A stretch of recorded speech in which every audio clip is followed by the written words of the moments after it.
You are listening to Around the SEC with Steve Willis, Corey Burton, and Jeb Beecham, right here on Positively Ole Miss.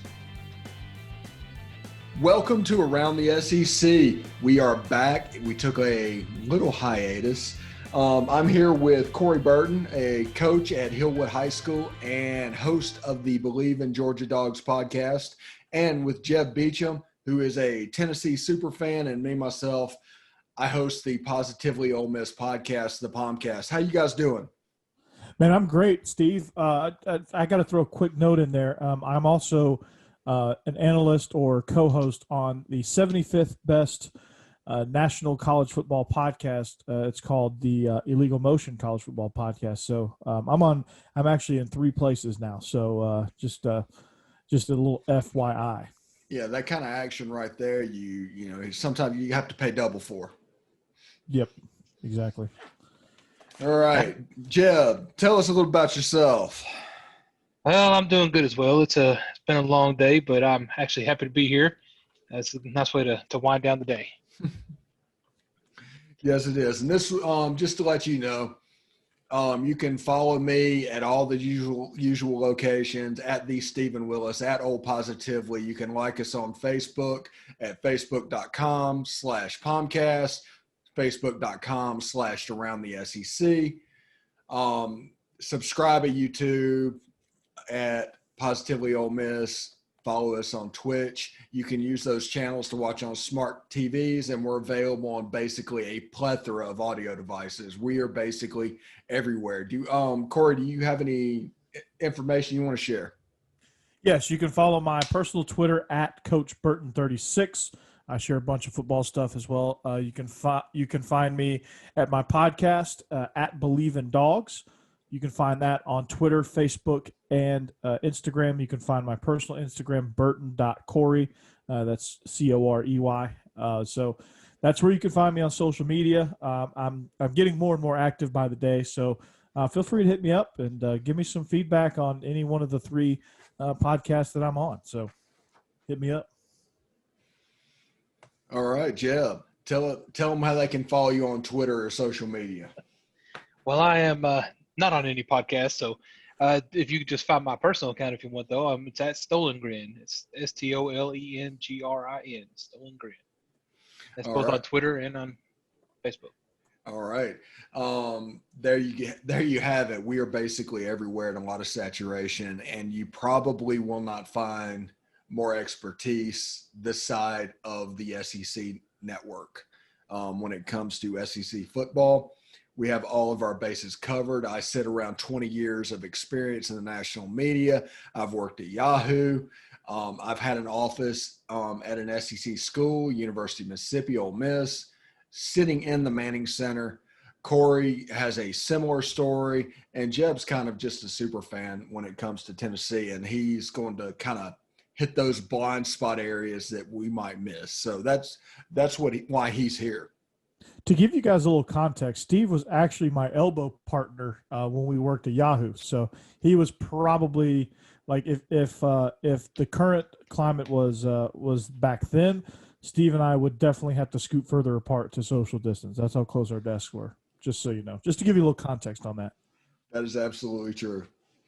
But this is Around the SEC. We're going to go through games. We're going to be basically your pregame show for the weekend of SEC football. Once we start going, the first part of the show will be a review of last week, and the second part will be a preview. Today is all preview, obviously, because we can't go back. So first on the agenda is Auburn and Kentucky. Auburn versus Kentucky in Auburn on the SEC Network, 11 a.m. Saturday. This is kind of an interesting game. This is a lot of people. The trendy pick is a Kentucky upset in this one because of the continuity of Bart Stoops as compared to the Auburn. Really, we don't know what we're going to get from Bo Nix. How do you see this going, Corey? Well, to be honest with you, it's gonna be kind of how Bo Nix flows for Auburn. I mean, he's got a hell of a lot of weapons with Seth Williams, Eli Stove, Anthony Schwartz, and many others. Brand new offensive coordinator Chad Morris. We'll see kind of how how much leeway that Gus Malzahn gives him. Does he let him control it? Does he try to keep his hands in it? Like, does he try to micromanage Chad Morris?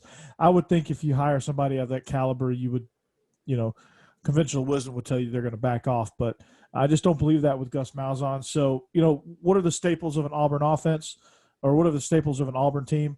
Really good defense, a slow starting offense. So I think you're going to see, this is going to be a slugfest, honestly. And Bo Nix will probably struggle early. He'll hit a couple of touchdowns with Seth Williams. He has some weapons, so they'll get some points. But I think it's going to be a grind all the way through. Kentucky's finally got a quarterback now, Terry Wilson. I think their entire quarterback room got injured last year.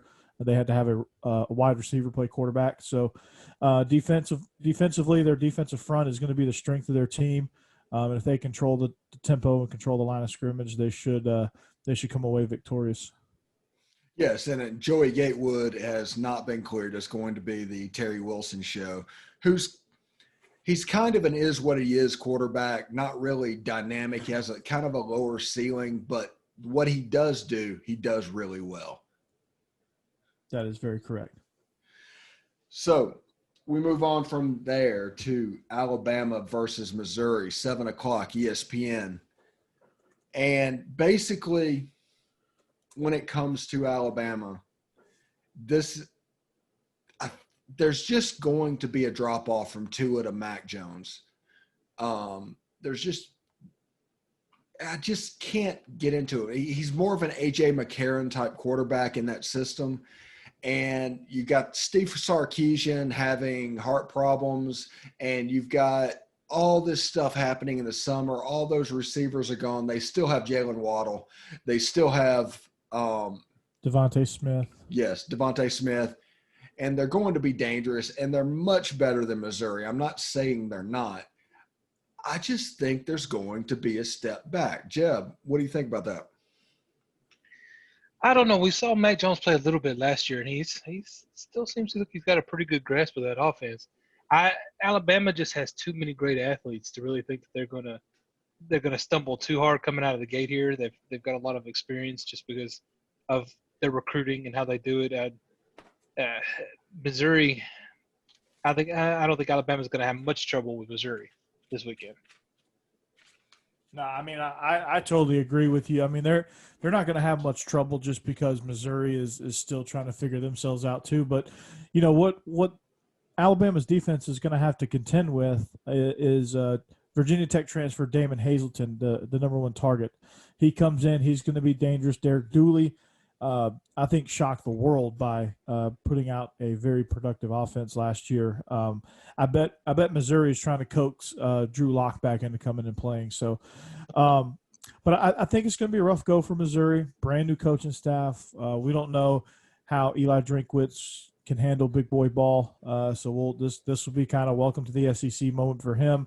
I think Mac Jones is a solid game manager. He does have a grasp on offense, but I don't think he does anything overly special. Like Tua could move around in the pocket and just throw complete darts everywhere. And he had a great group of receivers. Mac Jones is still going to have a great group of receivers because guess what? They recruit. And so Mac Jones is he's a dude. And he's a guy that's just take the snap, get the ball out, get it where it's supposed to go, and let's go and manage the game. Don't do anything catastrophic. Let's manage the game. The question is, with Mac Jones, does Alabama have the dominant defense with that A.J. McCarron type quarterback that they had in the past? I don't think they do because they lose a lot. I think their key returning starters are they get back Dylan Moses. He was out all last year from injury. And then they return Patrick Surtain. But other than that, I mean, I think, you lose Xavier McKinney, Jaron Maiden, you lose a whole bunch of stuff on defense, and that's just a few people. You lose a whole bunch of stuff, a whole bunch of experience on defense. It's going to be a rough go in the first game for them. But luckily, I think they, the scheduling gods, Greg Sankey gave them a break and scheduled them Missouri first. And so their defense is going to get, relatively speaking, because everybody in the conference is good, but they're going to get a good warm-up. Yeah, and I think every new coach is going to struggle week one. That goes for Lane Kiffin, that goes for Sam Pittman, that goes for Mike Leach to join Elijah Drinkwitz. So there's a little bit of week one problem that comes from not having a spring practice and not having a fall camp. And this is kind of the result of that. Absolutely. I mean, anytime you have a funky, messed up fall camp, we're dealing with this at Hillwood. We've had a very very weird offseason, very weird preseason in which we didn't get clear for contact until 2 weeks before our first game, which is the day after tomorrow. And so it's been a very strange. You lose out on spring practice. So if you make any changes on your staff, you lose that time. If you have a brand new staff, you never had that time. And so it's been a weird offseason. So I think a lot of teams are going to struggle out of the gate. You saw that 2 weeks ago with the ACC and Big 12. Things kind of stabilized in week two, and things kind of got better and improved. But week one it was JV football. And so, you got to come to expect that it's going to be kind of that same degree with the SEC kicking off this weekend. And coaches going through this, it's about 40 hours less film that they have to make a decision off of. And that is going to affect everything from week one to week two. There's going to be jumps between week one and week two, even larger than normal in week two and week three. Yeah. I mean, you've got, you'll finally have at least a week's worth of games to look through and break down. I think some of these new staffs are going to try to get some trends or try to maybe scout some personnel, but it's really hard. I mean, we've been dealing with it with our first game because we don't have any recent film of the opponent that we're playing. And when I say we, I mean Hillwood. So I definitely understand what they're going through. They're just basically guessing based on what they did last year. If there's any staff changes, they're trying to track down film and TV copy of where they came from. So that Alabama's been watching a lot of Appalachian State from last year to try to see what Eli Drinkwitz is bringing to the table. Georgia, or actually Arkansas, Sam Pittman, they're probably watching a lot of Southern Miss and a lot of Oklahoma State from back in the day, just try to see what Todd Monken's going to bring to the table, things like that, so on and so forth. Steve, they're probably Dan Mullen's probably watching our breakdowns of the boot camp, the offense for Ole Miss for Lane Kiffin. So Yes. If Florida wins, I'm taking credit. Okay. Just out of curiosity, what are you two, we'll start with Jeb, but what are you two looking forward to seeing on this COVID season, week one? Honestly, I want to see how prepared some of these teams are, because I know with Tennessee, when I look at it, and I'm assuming it's the same all around the league, there are just so many players that aren't able to make it to practice day in and day out because of illness or everything happening. And I feel like it is going to be extremely sloppy. We saw it a little bit in the NFL, but it wasn't too bad because, that's a different level of league there. But in the college levels, I expect it to hit pretty hard.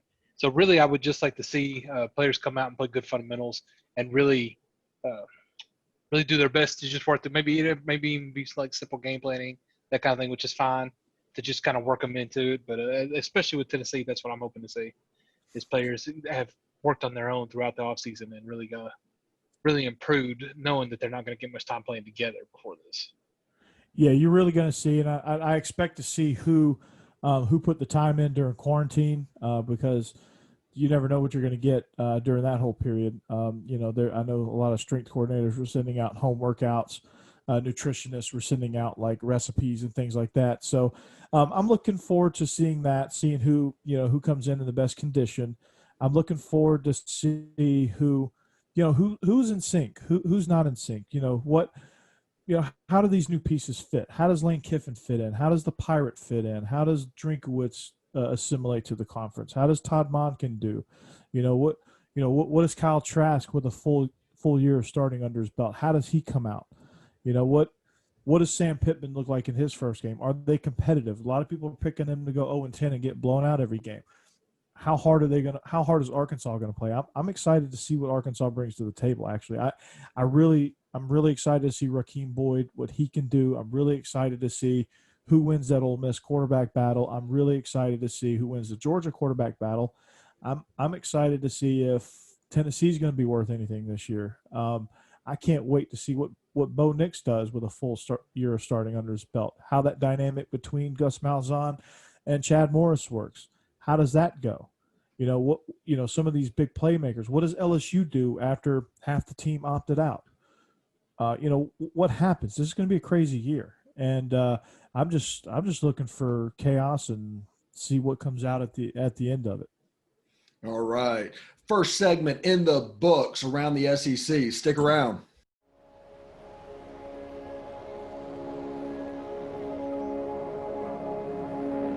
Only 10% of us get enough daily exercise.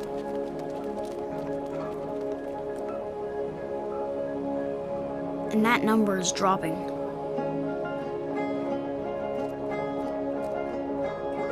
Nearly 30% of us are overweight or obese. We spend 6 hours a day in front of a screen. As a result, we now have a shorter life expectancy than our parents. But give us the right start in sports, and we'll never stop. Learn how at active4life.ca. Hey, this is Stephen Willis from Positively Ole Miss. We're almost done with this break. We'll be back with good information quite soon. The military has been in every generation of my family, and so has VA. It wasn't easy for my dad after Vietnam, but VA helped him and my mom get the home they'd always wanted. My grandpa's been coming to VA since World War II. They even helped him lay to rest one of his battle buddies from Normandy. And me, I followed in their footsteps and served with pride. And now that I'm out of the military, the GI Bill's helping me with school. Every generation of my family has served, and VA has served us all.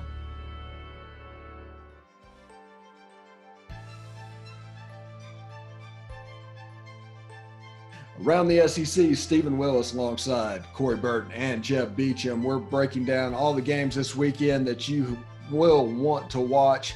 We have multiple TV setups in ready for the SEC action this weekend, and we're telling you where to find them all.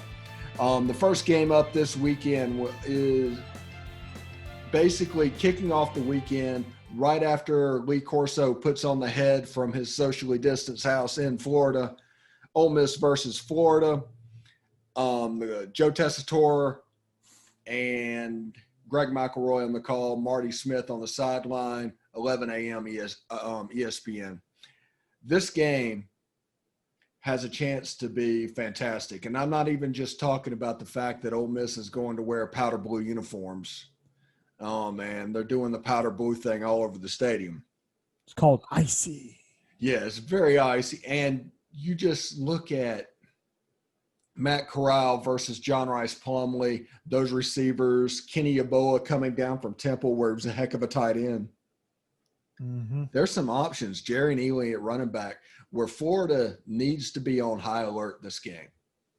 They really do. I mean, Ole Miss, they're a wild card here. But Lane Kiffin, I think he learned a lot from between his stint at Tennessee/USC, joined Nick Saban, then went back out to FAU, learned a few things, got better during his time, and I think it's going to show. I think he's making all the right moves. He's implementing a more power version of that Baylor spread offense, and so I'm excited to see. We did a whole series of breakdowns on boot camp, the offense, so go back and check that out before the game so that you know exactly what Lane Kiffin is going to try to do. I'm excited to see Jerry and Ely. I'm excited to see I think there's a lot of weapons at his disposal, and I think it's going to be a fun one. Steve, I want to ask you this follow-up question. We talked about a lot of the incoming freshmen that were set to make some noise as getting playing time. What is the update on that? What freshmen are standing out for the Rebs? Henry Parrish at running back. Jerry and Ely is actually listed as an or on the depth chart with Henry Parrish, a true freshman out of Miami who has already made SportsCenter top 10. So he's apparently having a really great camp. Other than that, you can find offensive linemen like Eli Acker and Tobias Braun from Germany on the line that had a good camp as well. But the player that you need to keep an eye on that is a true freshman is Henry Parrish, maybe Mark Brett at safety. Okay. All right. Henry Parrish. I can't wait to see what he does. I mean, that's an electric guy. I mean, you get recruited out of Miami. That's not a, there's some decent high school football there. And I say decently, like understating that sarcastically. So, Florida, what, looking at Florida, Jeb, you could probably back me up on this, but what are y'all's thoughts on Kyle Trask? I've maintained that, there's a reason he's been a lifelong backup until now. I think he's very limited in what he can do, and I think there's a lot of defenses in this conference that's going to expose him. I'm not a huge believer in Kyle Trask, but he does have a lot of weapons. What's his name? What's his name, right? That's a great weapon. What's his name? I hear he can run a 4.3. But Kyle Pitts at tight end, I think, is somebody that is extremely dynamic. He's somebody that can make it happen, both as an inline tight end and as a receiver. Kadarius Toney is another weapon, and those are two guys that Trask can lean on. But what do you guys make of this Florida offense? It's kind of weird to me because I think Trask overachieved last year, and I think he's going to come back down to the pack, if not below the pack. I'll be honest with you. I was surprised to see Florida ranked as high as they were, because that was the same thought I had. Is I wasn't really sure how their offense was going to do with Trask leading it. I personally think it's a little high. I don't think they'll be as good this year as they were last year either. But I don't know that, and I think outside of Tennessee, South Carolina, this is the game I'm most excited to watch because I really want to know how they're going to be. And then as a Tennessee fan, I'm very interested in Lane Kiffin. So, but no, as far as Florida's concerned, I agree with you. I would be surprised if they could repeat that with Trask this year. Yeah, and I'm kind of in the same boat. That the Dan Mullen offense, while he is a genius, requires the quarterback run game for it to be to run at top speed, so to speak. And a lot of that is lost on Kyle Trask. Now, he's a willing runner, and they will run quarterback powers and things like that with him. But he is not an able runner. He's kind of – with Dan Mullen, you can look at it like this. His offense basically is designed around a runner at quarterback, like at Auburn with Nick Marshall or Cam Newton.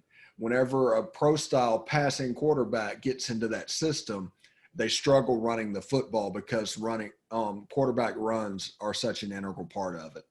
I mean, just look at what he had in Nick Fitzgerald right before he left Mississippi State. Look at what he had in Dak Prescott. Those type guys, I think, fit perfectly in with his offense. So, I mean, you hit the nail right on the head, Steve. I think it's got to be somebody. There's a very specific niche of quarterback type for Dan Mullen, which is why I think Kyle Trask is kind of a square peg round hole in this situation. I think Emory Jones is a better fit, although Emory Jones I think might be too much of a runner right now. I think he has accuracy problems. I think he has problems throwing the ball down the field. So I think he's too much of a runner, whereas Kyle Trask is not enough of a runner. So he's kind of like screwed either way, I think. Got to find that sweet spot. And we'll do a little bit more Florida with David Waters from Gators Breakdown podcast, here to talk a little bit more about Florida. Do some recording. And then we're just going to jump on in if you want to this, give you some time back if we can. Oh, good. All right. Welcome back to Around the SEC. We go to David Waters from GatorsBreakdown.com, the podcast, as well as news4jacksonville.com. David, this is kind of a hot way to go into this, but what are you looking forward to in this game that is kind of COVID related since we finally got through this? Well, luckily we got some football, so that's the first thing I think. And we're kind of looking at Florida. Florida had a recent spike in COVID. What we've learned about the last couple of weeks, and kind of expected when students would start arriving on campus and stuff. And look, coaches, not just Dan Mullen, but coaches around the SEC and stuff, they're not really going to. I don't think we're going to hear too much specifics and names ahead of game time. I think, and I'm not even really sure how, in watching past games and the games that have already kicked off and stuff, of how in detail these programs want to get with that. If a guy's not playing, you can probably put 2 and 2 together. But there's all kind of laws and stuff out there about putting, with medical information about putting people's names out there. So, we'll see who lines up for Florida. There's some guys who are, on a depth chart that was released on Monday. If that depth chart, was released and some guys are not playing and they were on that depth chart, then you could probably put 2 and 2 together that maybe something in that realm happened, because most of the time they'll announce suspensions, they'll announce injuries and all that. But if you don't get a lot of detail and a guy's not playing, then you could probably put it together that it's going to be some COVID-related, information behind the scenes. Yes, absolutely. And Dan Mullen is notoriously stingy with health-related information anyway. And this COVID thing is just exasperated. Yeah, dealing with that is a fun aspect when Mullen. So he knew on Monday when he was doing his game week press conference, that's the first thing he led with was injuries. So he knows the media is going to look for it. But yeah, his history plus COVID, you're not getting much out of him. All right, let's talk about some players that we might not know. Everybody knows Kyle Pitts, Kyle Trask. Everybody knows about that. Who are some extra players that we need to look for this weekend? Yeah, I think you got to go Florida's offensive line and the running backs. That's got to be the biggest improvement for this Gator team. If Florida wants to end up in Atlanta and go, beat Georgia, end up in Atlanta and challenge for a college football playoff spot, they're going to have to get that offensive line and that running game figured out.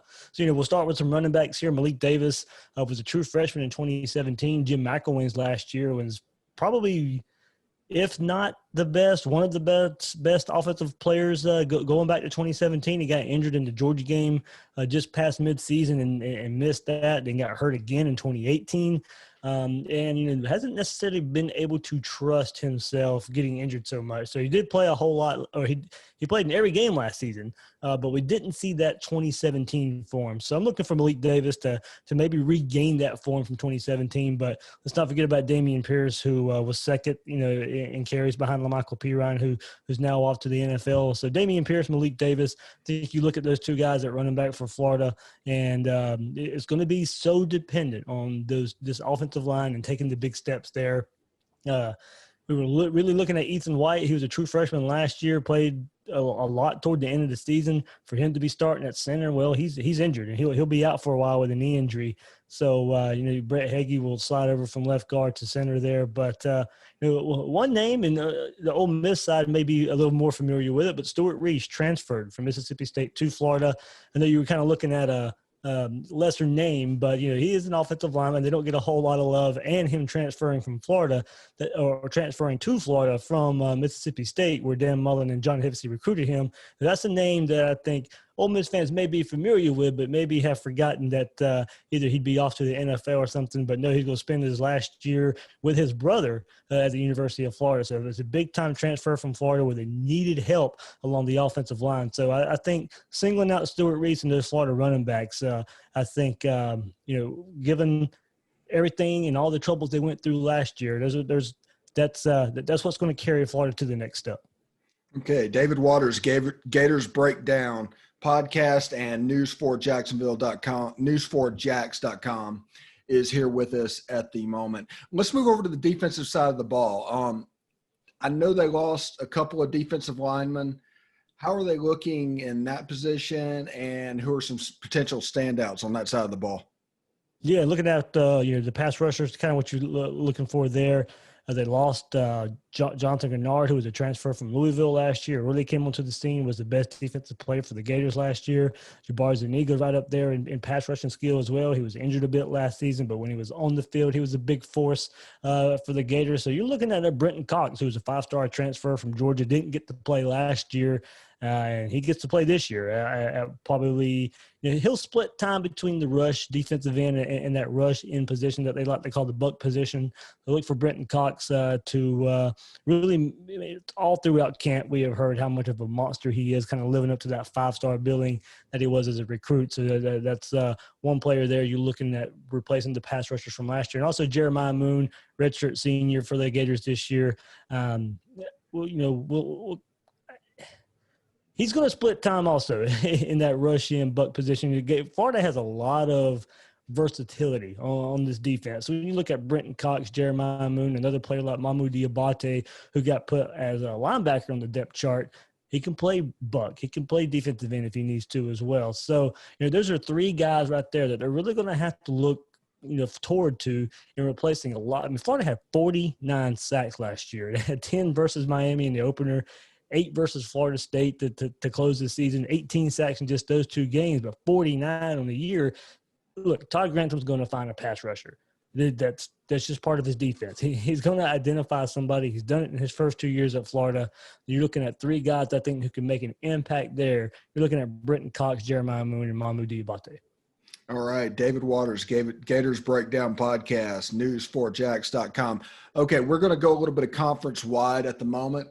What are a couple of games that you are looking forward to in the SEC and why? You mean for week 1 or just week one? Week one. Yeah. Tennessee, South Carolina. What team can take that next step? And I know Tennessee's thought to be the better team here. South Carolina, Will Muschamp's given that program a lot of trouble in recent years, dating back to his time at Florida as well. And it's just kind of a statement game for, I think, both coaches. Can Will Muschamp kind of right the wrong from last year? I know they had a very tough schedule last year. Can they bounce back? Mike Bobo comes in as offensive coordinator to kind of fixing another Will Muschamp offense. I mean, how many times have we heard, they're changing coordinators and maybe this is the guy that fixes it all. But I'm really high on Mike Bobo, a lot of experience, of course, at Georgia in the SEC as well. So I do look for him to have some success, maybe not initially, career-wise at South Carolina, but I do think they'll get better under him if Will Muschamp's given the time there. And then other side, Jeremy Pruitt there and Jarrett Garantano. Can Garantano take that next step in making Tennessee maybe live up to some expectations they haven't had in quite a couple seasons there? So a few seasons since Butch Jones was fired. So that storyline of that game, just because of the coaches, I think, needing to take that next step. And then, of course, I think Kentucky-Auburn is the other kind of marquee game for the SEC this week.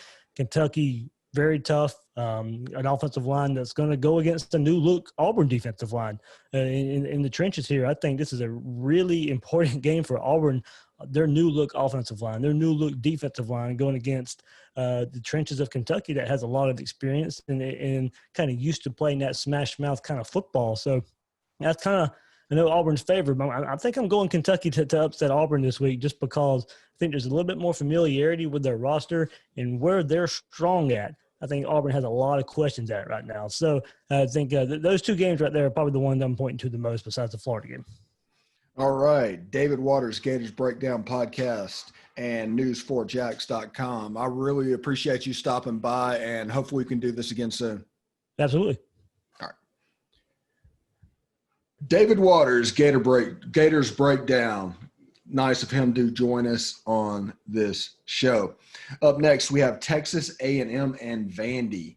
It is known on the SEC alternate channel at 7:30 p.m. the Eastern time. So that's 6:30 on SEC alternate. Why is it on SEC alternate?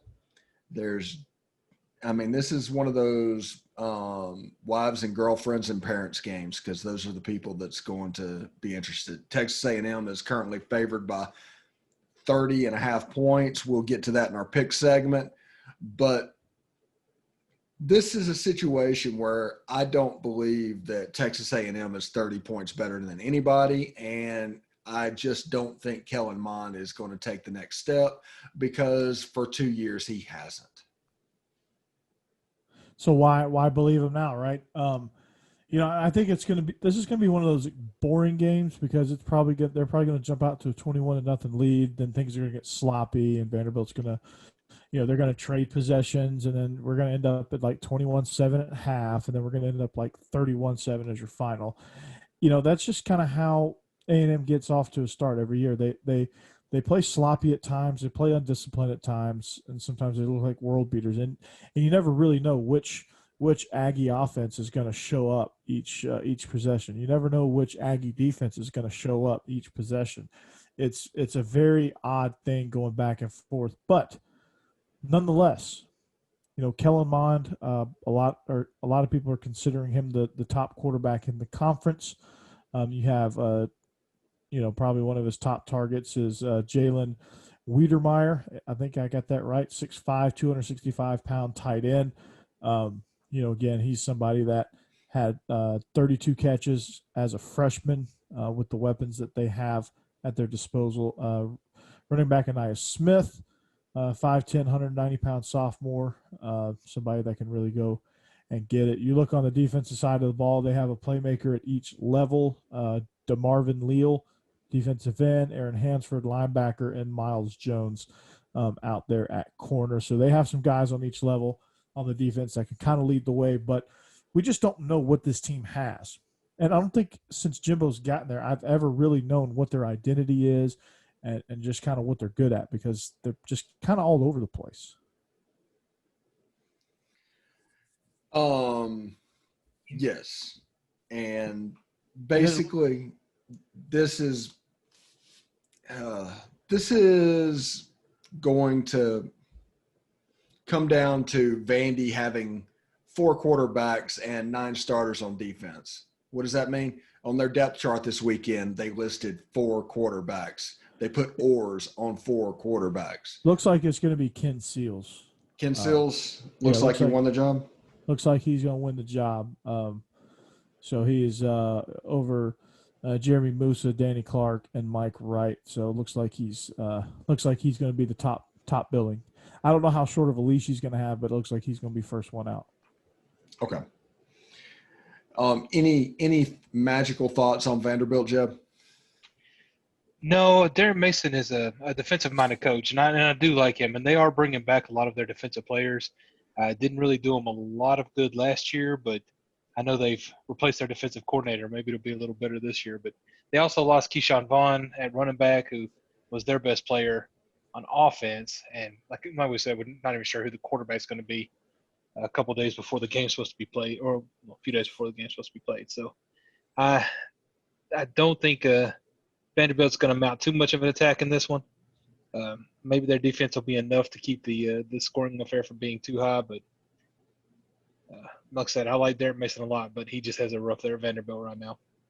Yeah, I mean, if Vanderbilt would ever invest in football or invest in athletics in general, they would be pretty good. I mean, they're good in baseball, but Mason has replaced both coordinators. I really like Todd Fitch as his offensive coordinator.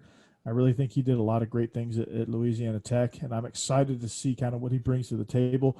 Unfortunately, he has 2 really good coordinators, but they have no weapons, none whatsoever. And you're going to start a true freshman on the road in the conference. Granted, there's no fans really, but you're going to start a true freshman on the road against A&M. That's going to be a tough deal. So I'm interested to see how that goes, and I want to see if Texas A&M can establish an identity. I want to see if they come out strong, because you have a veteran quarterback in Kellen Mond. All right, 2 segments in the book. Whenever we come back, we're going to hit the game of the week in the SEC East and the CBS game, Mississippi State and LSU. Stick around. You want to answer that, don't you? I bet it's just killing you seeing the soft glow just inches away. Someone wants to tell you something or ask you something. Oh, come on, answer it already! Just so we're clear, that wasn't my fault. Next time, ignore your inner voice. Don't text and drive. A message from Florida's trusted choice independent insurance agents. Hey, this is Stephen Willis. I just want you to stick around a little longer. We're going to get back to the podcast right after these messages. Tonight, nearly 40,000 veterans across the country are homeless. These men and women have pledged to serve our nation, and now we must serve them. Landlords across the country have helped make significant progress in reducing veteran homelessness by making housing available, but there is more that we can do to bring our veterans home. Visit www.va.gov/homeless to see how you can get involved. And if you are a veteran and you are experiencing homelessness, please call 877-4AID-VET. Thank you. Around the SEC, we are back. Thank you very much. Also, pay attention to those spots. They're near and dear to my heart. The veterans homelessness and the VA are major things when it comes to me, and I'd really appreciate it if you would just, keep that in your thoughts. Corey, let's get into it real quick. Tennessee versus South Carolina. That should be on SEC Network Saturday night at 6:30 p.m. You got it. That will be the Jordan Rodgers game. That's probably where SEC Nation, if they're traveling, I have not heard, and shame on me for that, not knowing that, but that's where SEC Nation would go, because basically that's where Jordan Rodgers is going to be. So yeah, I mean, go ahead, Steve. Well, I was just going to say, Jared Garantano is a decent quarterback. He is a meh quarterback. The problem that he has is he throws the ball the same speed no matter the distance from the receiver, and that bit him a couple of times last year. Has he fixed that this year? We'll see. I mean, it's kind of hard at this point to teach an old dog new tricks, not to use a really overused cliche. So I don't know. I mean, I don't know what Tennessee's going to do at quarterback. They played the quarterback shuffle last year. I think they started 4 quarterbacks at some point throughout the season, with Garantano leading the charge in the bowl game against Indiana. So, for Tennessee's sake, you hope that he's kind of fixed that and understanding changing speeds, but you never know. And Coach Pruitt has come out, of course, and announced that Jared Garantano is definitely the starter and it's his team. But he did that last year too, so there's no real way to tell there. I think the offense for Tennessee is pretty much going to be about as good as he is, of course, which is that way with many teams. Although I really like Eric Gray, who really came on real strong at the end of last year. And with that offensive line that Tennessee's got, I think our run game can be much better this year, which should help Jared Garantano a lot and also keep the pocket a little cleaner for him. Because he's not very good at the quick decision making, is what we found out. Yeah, I mean that's something that if you're getting a lot of heat, that you've got to be a good quick decision maker, and that's not Guarantano's game. But Cade Mays is waiting on SEC clearance, but they have Trey Smith. They have 2 great running backs, I think, Eric Gray and Ty Chandler. Ty Chandler's locally here in Nashville from Montgomery Bell Academy. So. I think Tennessee offensively, they've got some guys. They have to replace some receivers, I think.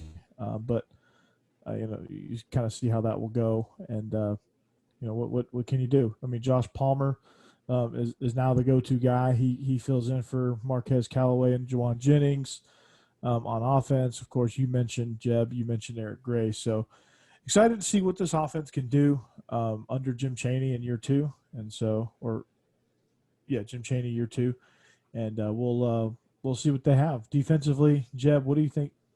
What do you think is a strong suit for this Tennessee defense?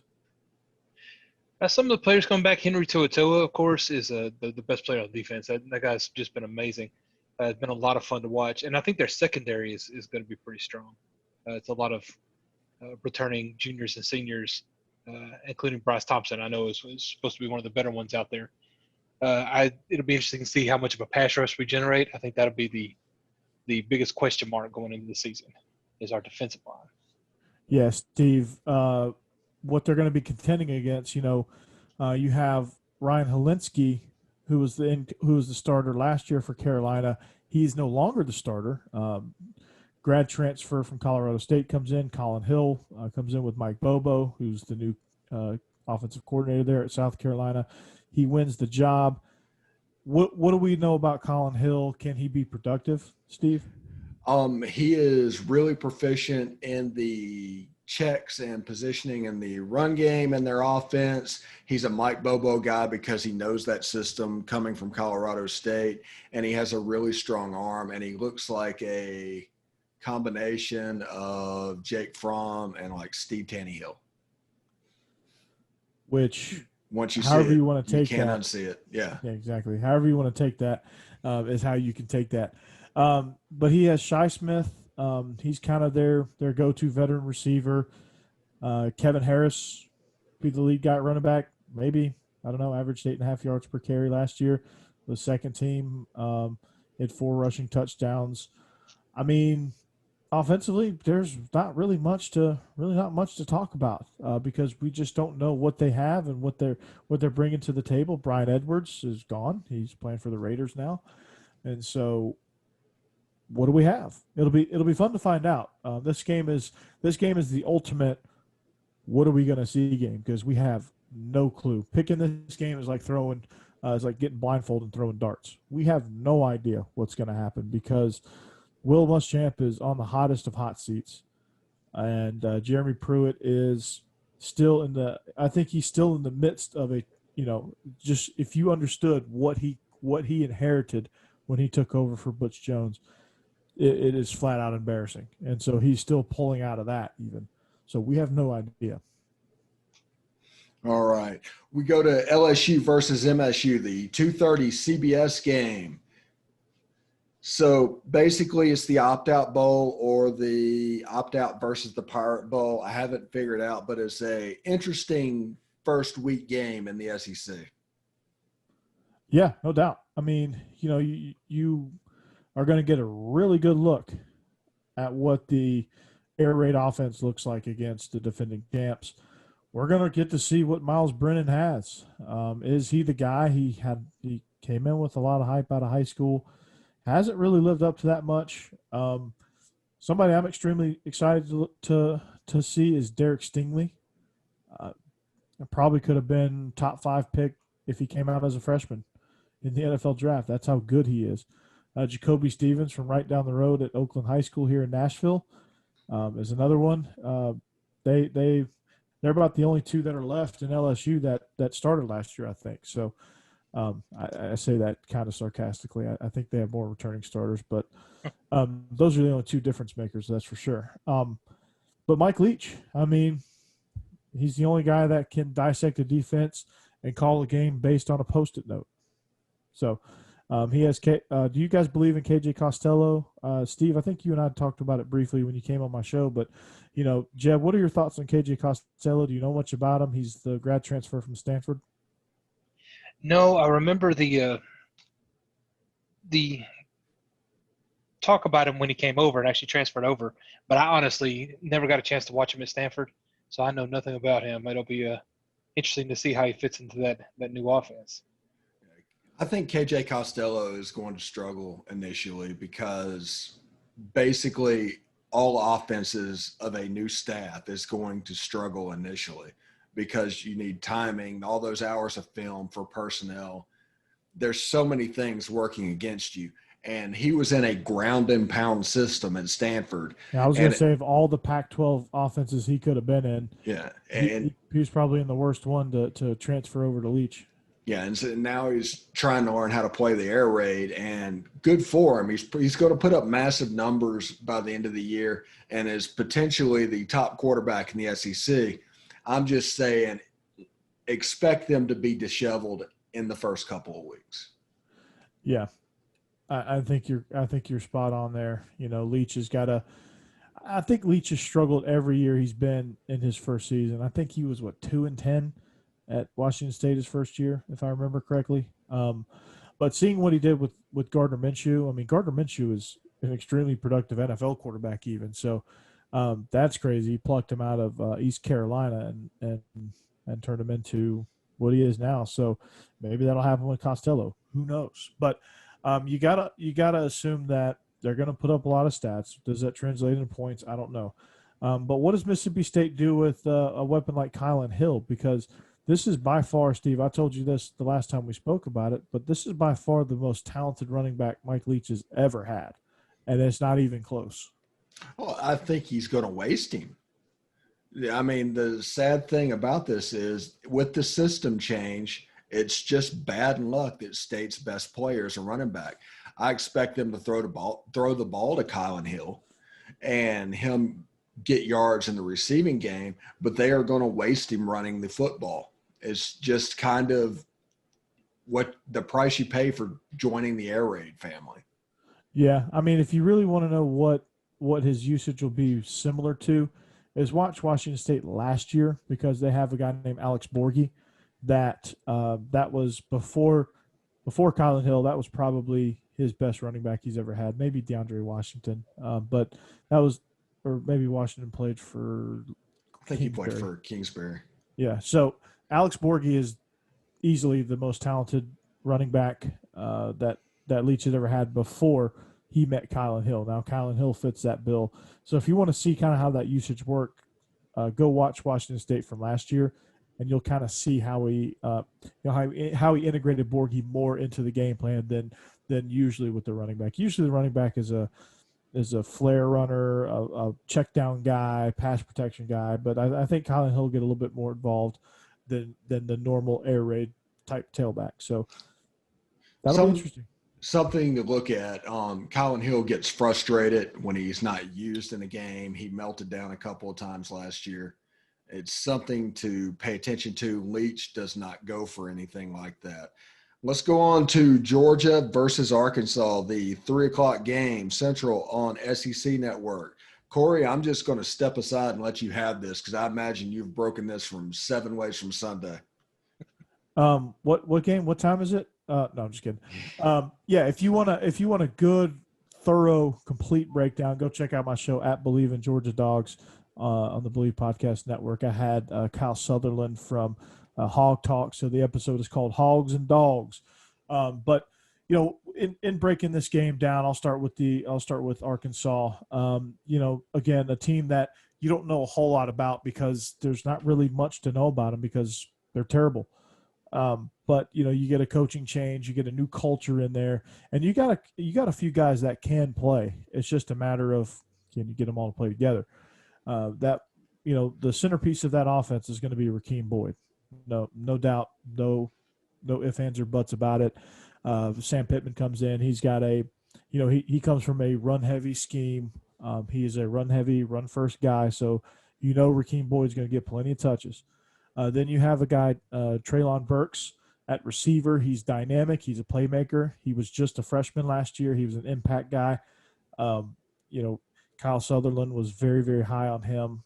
Trey Knox from right down the road at Blackman High School here in Rutherford County in Murfreesboro went out there to join the Razorbacks. He's a guy that, if he can stay healthy, if he can recover and get back to his freshman form, I think he'll be a pretty dynamic weapon. On the offensive line, you've got a bunch of returning starters, but unfortunately, you don't know much about any of these returning starters except Myron Cunningham, who plays tackle.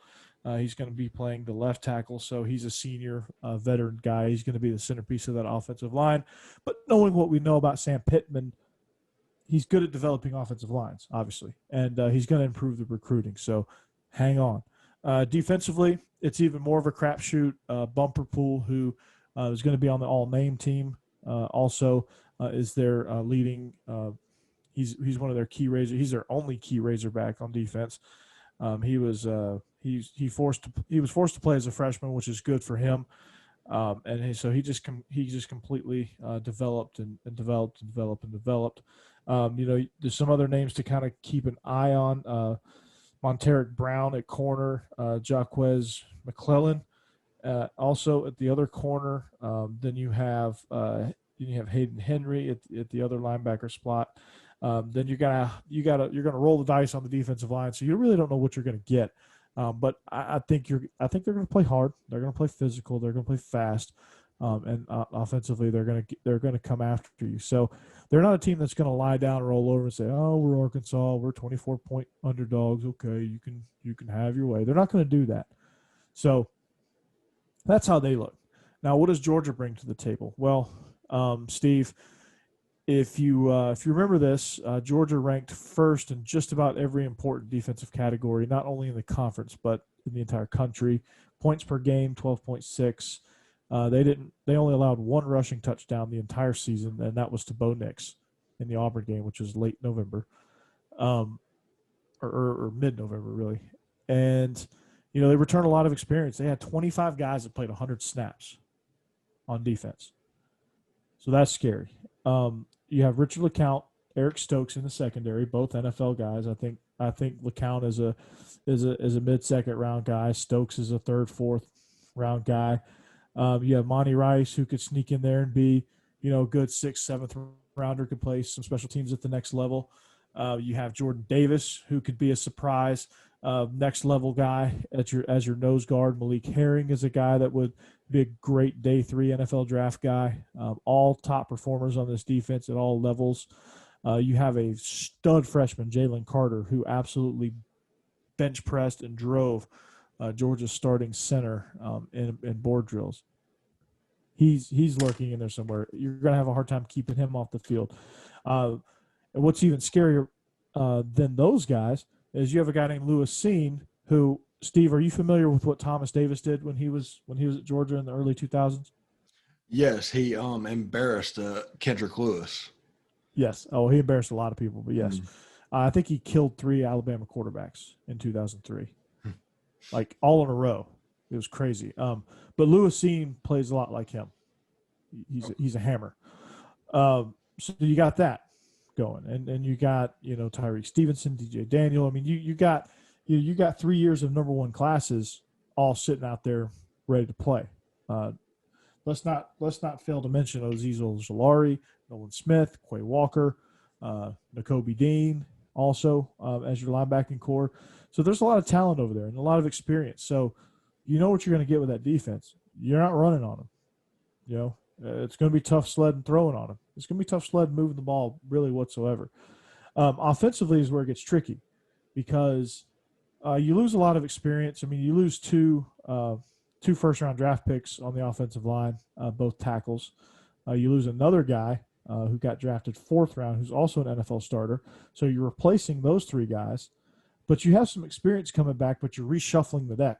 So you got a guy that hasn't played left tackle yet that's starting at left tackle. He's your most talented guy, but he's moving to a new spot. So there's going to be some growing pains there. Jamari Sawyer, who's easily the most talented offensive lineman Georgia has, going to be playing left tackle. You're going to have a new guy at right tackle, and then your interior guys are guys that have shuffled around all season long. So, and then your center is your veteran centerpiece, which in Trey Hill. So, your offensive line is set, but there's experience, yes. Experience playing in the same spot, not necessarily.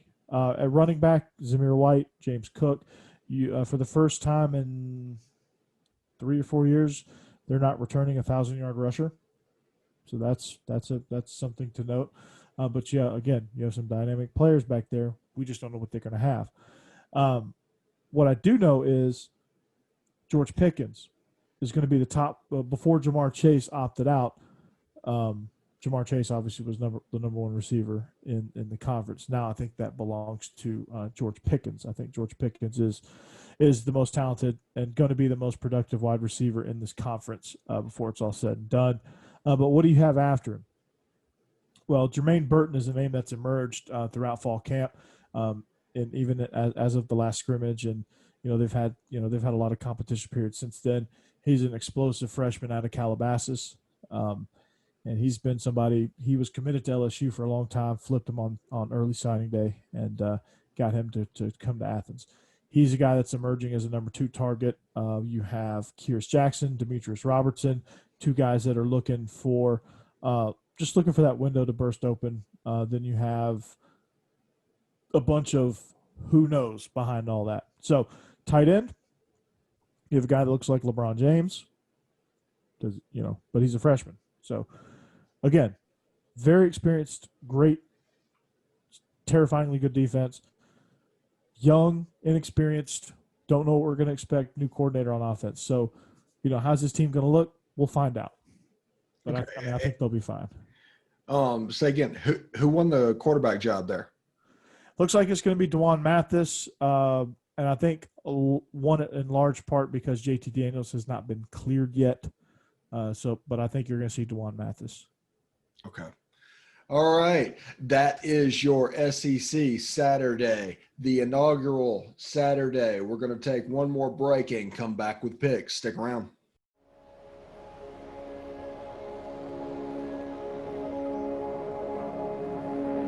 Only 10% of us get enough daily exercise.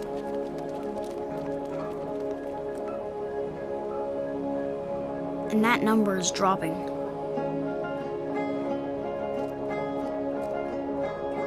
Nearly 30% of us are overweight or obese. We spend 6 hours a day in front of a screen. As a result, we now have a shorter life expectancy than our parents. But give us the right start in sports, and we'll never stop. Learn how at active4life.ca. Hey, this is Stephen Willis from Positively Ole Miss. We're almost done with this break. We'll be back with good information quite soon. The military has been in every generation of my family, and so has VA. It wasn't easy for my dad after Vietnam, but VA helped him and my mom get the home they'd always wanted. My grandpa's been coming to VA since World War II. They even helped him lay to rest one of his battle buddies from Normandy. And me, I followed in their footsteps and served with pride. And now that I'm out of the military, the GI Bill's helping me with school. Every generation of my family has served, and VA has served us all.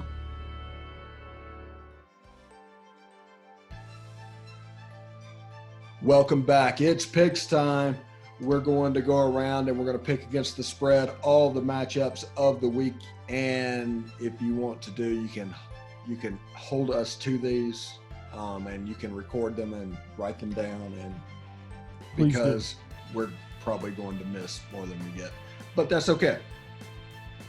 The first game in the against the spread competition, and we're going to keep track of these throughout the year. And whoever has the best record, I don't know, we'll think of something.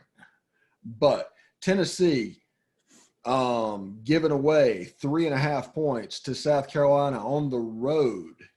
I really believe for some reason in this Tennessee team, I don't know exactly what it is. I am going to pick the Vols in this game. I'm picking the Vols because I just think they have more experience. I think they have a better running game. We have no clue what South Carolina has. I think we have more of a clue what Tennessee has, even though we still largely don't know what they have. But I'm taking Tennessee to win by a touchdown. And I agree with that as well. I think Tennessee's going to be all around a fairly solid team this year. I don't think they're outstanding anywhere, but I think they're going to be pretty good. And South Carolina, I think, is going to have a kind of struggle coming out of the gate like a lot of teams will after this COVID-led offseason. But I think Tennessee can cover that spread. Steve, what is Becky picking? I don't know. I don't know what It's she a wants. mystery. She wants to participate in this, but she hasn't picked for this. So she's not going to pick on the air, so to speak. But she wants to participate. Is mounting. I know. It could be anybody. I'm excited to see it myself. Alabama giving away 27 points to Mizzou on the road. I went with the Missouri Tigers because basically I went with home underdogs. I went with underdogs in general because I just don't think offenses are going to be able to score enough to cover these massive lines. And I agree with you for most of these. I did go ahead and pick Alabama myself on this one just because I think Alabama's going to come out ready to play and probably have the least amount of stumbling out of the gate. Whereas Missouri, I don't know what's going to happen with them, and I feel like they're going to need some time to get it together. So I think Alabama can actually cover this one. Yeah, I think Jalen Waddle's going to have a punt return for a touchdown. I think Najee Harris is going to have a big day. I think Devontae Smith is going to have a big day. I think Mac Jones is going to I think he's going to manage them to a 30-point victory. So I'm taking the Roll Tide. All right, Florida giving away 14.5 points to Ole Miss on the road. I'm going with Ole Miss in this one for the same reason. I just don't think the offense is going to be able to score. And that Ole Miss defense last year was quite serviceable with a lot of those guys coming back. Well, for the Tennessee fan, this is a tough one, Florida and Lane Kiffin. But honestly, I'm picking Ole Miss to cover that spread because I think Lane Kiffin will keep it a lot closer than 14.5. Yeah, I mean, I think people are underscoring what Lane Kiffin can do. I think he's got a lot of weapons at his disposal. He's going to put up some points, which means Florida's going to have to keep up with them, which also means I don't think this gap is ever going to get wider than the 14.5 that Florida's favored. So even if Ole Miss loses, I think they cover. But I'm going to pick Ole Miss to win outright as it is. But I think if Ole Miss is unsuccessful in winning, I still think they cover. So I'm taking the Rebs. All right, Georgia giving away 26 points to Arkansas on the road. A new starting quarterback. Basically, what we're saying is if Arkansas can score 1 touchdown, Georgia has to score 5 touchdowns, and I just don't think they can do it. Arkansas. I agree with you. No, I do too. I think Arkansas can cover that spread. And Georgia definitely will win the game, but I just don't see them scoring that much. It's going to be a ball control fest. I think it's going to be a run fest, and that clock's going to be moving. And I don't think Georgia has time to win by 26 if Arkansas puts up even 3 points. So I'm taking the Hogs here. But I hope I'm wrong here. But I'm taking the Hogs. I'm taking the Hogs to lose by 21. All right, Mississippi State getting 16 points on the road in Baton Rouge against the LSU Tigers. I think Mike Leach, I think that mojo they have, they're going to be able to keep it close because LSU is in basically the same boat, but somehow they got to keep their head coach, but they lost everything else. And I'm going with Mississippi State in this one. Yeah, I'm the same way. I feel like Mississippi State will put up actually a pretty good game. I think this Mississippi State LSU game could be pretty good, especially with LSU having so many new starters on their offense. I don't see them winning by more than 16. I think it's going to be hard for Mississippi State to cover the spread if they can't score. I think Stingley and Stevens are going to lock down this air raid attack. I think it's going to be low scoring for the Bulldogs, and I think LSU is going to put up enough points to barely cover. For some reason, even though they lost a ton, I just think that Mississippi State's not going to be in sync, and I think LSU is going to benefit from it. I think LSU wins by 17. All right, Vandy getting 30.5 points on the road at Texas A&M. I just do not think Texas A&M is 30.5 points better than anybody. I wouldn't take them being favored by 30.5 points against Texas State at this point. I agree. I think if the spread was even a little smaller, I would take A&M, but 30.5 points is just too much. I can't do that. Vandy won't be that bad.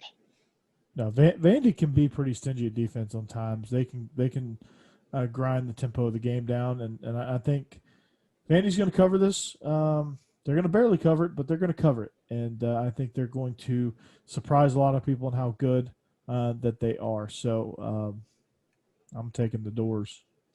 All right, and Kentucky getting 7.5 points on the road versus Auburn. You heard David Waters earlier in the show predict Kentucky to win outright this game. I am kind of willing to agree with him at the moment. I'm going with the Wildcats in Auburn. It was fascinating watching what Kentucky did last year with the running game, with all their quarterbacks going down. I really, really like what they're doing there, but I'm taking Kentucky to cover the spread. I still think Auburn's going to win the game. I'm a fan of Kentucky's defensive front. I think they're going to control the line of scrimmage. I really like Terry Wilson. I really like a lot of things that he does. I really think that they're good in the run game with Cavassier Smoke, and they are not only going to cover, but I think they're going to win this one outright. And I think Terry Wilson's going to make a few big plays. I think you're going to see a Kentucky team that's going to be fighting for one of those coveted they're going to be fighting for that coveted respect in the SEC East. All right. That is Around the SEC. You can listen to us Thursdays at 2:00. We're streaming out of all of these locations that you Twitter, Facebook, YouTube, Twitch, all of that, along with all the audio as well. If you are an audio fan and just want a podcast that way, you can get it on all your favorite podcatchers. For Corey Burton and Jeb Beecham, I'm Stephen Willis, and we'll see you next week.